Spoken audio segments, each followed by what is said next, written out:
the federal government. Like, shocking, really. It's insane. Yeah. It's really wild. So, I mean, it was inevitable that at least a few Soros operatives would be in the audience. Give my regards to George. Say hi to George from me.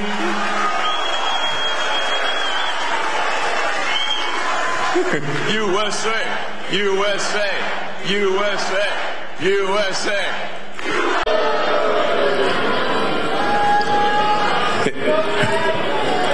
We got another Soros sleeper agent there.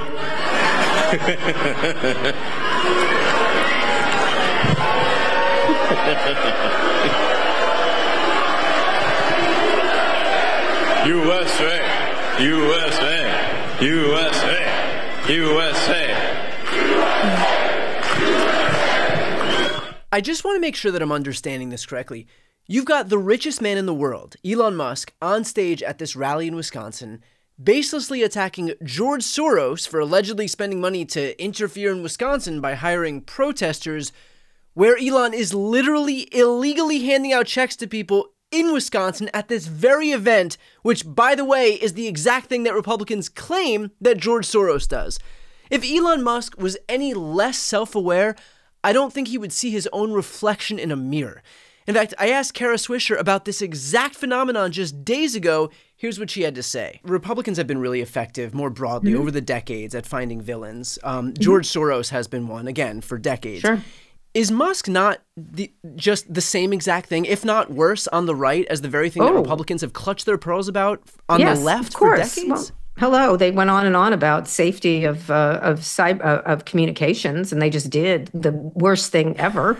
And and they're like on Hillary Clinton. These people don't have, the hypocrisy is so thick. It's kind of ridiculous. And there's lots. We'll talk about that in a second. But yes, he's explicitly.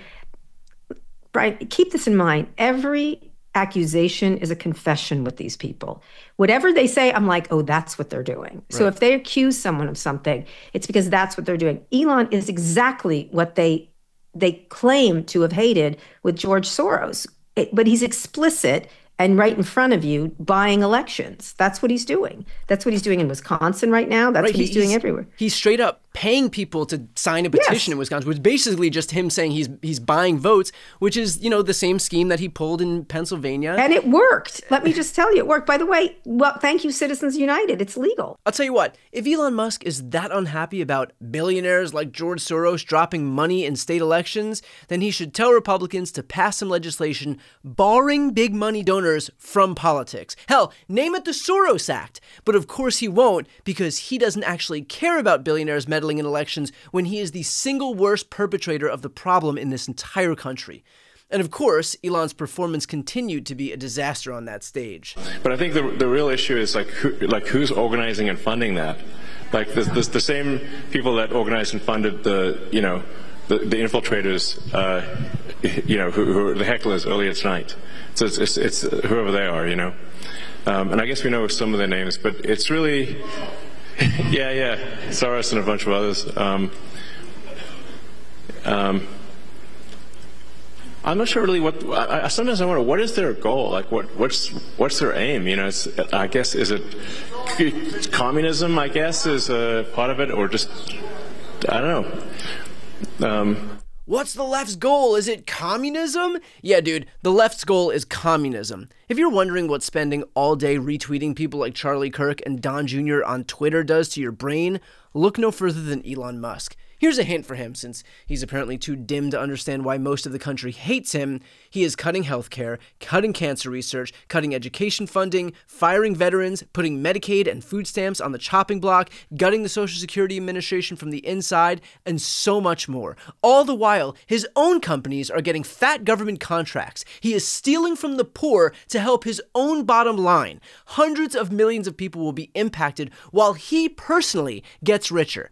That might help him understand why he is so unpopular. And let's be clear, he is unpopular. I mean, I have rarely ever seen any change of perception as dramatic as this one. I mean, Elon Musk's net favorable rating, it's dropped from plus 24 to minus 19 overall from 2017 to 2025. And look at among Democrats. He used to be beloved by Democrats at plus 35. Look where it is now, minus 91 points on the net favorable rating. That is a movement of over 120 points in the negative direction, falling through the floor. Now, among Republicans, he has gone up from plus 18 to plus 51, but that doesn't at all make up for the gap that the Democrats have completely fallen off the rails for Elon Musk. And among independents, the drop has been from plus 17 to minus 17. Look, Donald Trump isn't the most popular president in the world, but he is far more popular than Elon Musk is. But sure, it must be because half the country is communist, and totally, definitely not because Elon Musk is a weird prick who is so off-putting he makes Eric Trump seem charismatic. And yet, despite everything Elon is doing to rip off the working class in America, he wants you to know that he's still the real victim here. It's costing me a lot to be in this job. You had like Tim Walz dancing on stage showing a chart of Tesla stock, which is a really awful thing for him to do.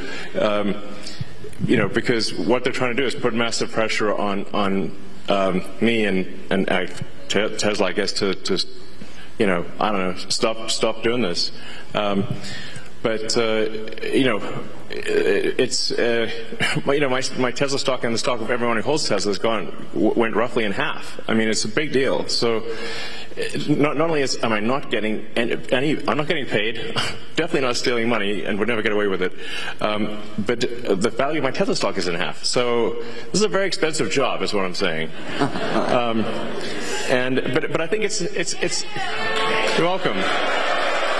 See? This isn't about you, and it never was about you. Elon's priority, as it's always been, is his precious stock price. Elon has overseen roughly 50,000 cut jobs, overseen the buyouts of another 75,000 Americans who likely fear their jobs would be eliminated anyway, and is planning to fire another 170,000 people. And yet this guy has the audacity to stand up there and offer crocodile tears and a quivering upper lip that his stock price is falling? Give me a break, dude.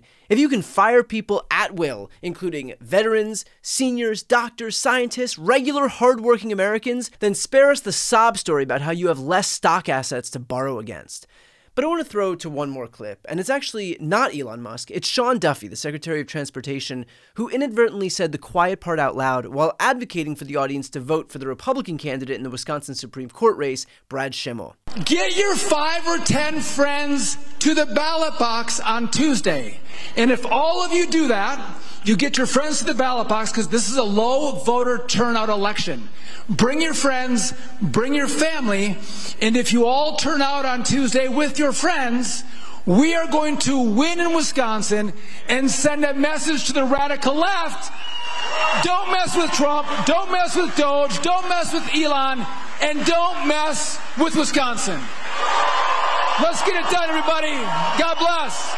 Did you catch what Duffy said at the end? Send a message to the left not to mess with Elon. Let's be clear about what's happening here. Musk is using Wisconsin as a test case, wherein he bribes voters to participate in the Wisconsin Supreme Court election, and if it works, he exports this strategy to the rest of the country. He already did it in the presidential election, but now is where he learns whether or not he can do it in every single state across America. Wisconsin is the proving ground for him. And Sean Duffy knows it. He frames this race as a way for the left not to mess with Elon Musk, who Duffy and the rest of the GOP know is their human wallet in every election moving forward. So I would ask people left, right, and center, if you think it's a good idea that one billionaire, the richest man in the world, buying every election in America moving forward is a good idea. If not, which I presume you don't, especially considering this is a billionaire who is hell-bent on serving himself, his businesses, and his own bottom line, then we need to deliver that message on Tuesday, April 1st, that our elections are not for sale, our Supreme Court seats are not for sale, our democracy is not for sale, and that we have to vote for Susan Crawford. And the way that we do that is by turning out as many people as humanly possible. So if you know anyone in Wisconsin, now is the time where we need you to do the hard work of reaching out to those people and making sure that they have a plan to vote and everybody who they know has a plan to vote. Every single person matters here. So if you're mad about Medicaid or food stamps or veteran firings or cancer research being defunded, if you're mad that the stock market is tanking and your 401k is plummeting and the economy is contracting and a recession is on the horizon, If you're mad that the only thing this administration is spending its time on, despite promises by Donald Trump to lower costs on day one, is trying to invade Greenland or Canada or Panama, then this is your outlet. This is how you fight back. Wisconsin is the whole ballgame right now, but it's on all of us to play a role. We have a few days left to vote, so let's win the momentum as we head into midterms and fight to take this country back. Before you go, first, if you enjoyed this content and you want to see more and support independent media, please subscribe to this channel. The subscribe button will be right here on the screen. But second, the reality is that we're now in a political environment where this administration can lean on any of the social media platforms to suppress certain voices if they don't like critical coverage. That means my longevity here is in the hands of a few tech billionaires who are already making it clear that they're willing to cater to this White House. To that end, signing up for my newsletter is a great way for me to be able to reach you directly if that ever becomes necessary. I'll put the link on the screen as well, so please sign up. It's completely free, but there's also an option to do a paid subscription if you'd like to support my work. I really appreciate it. Thanks so much for watching.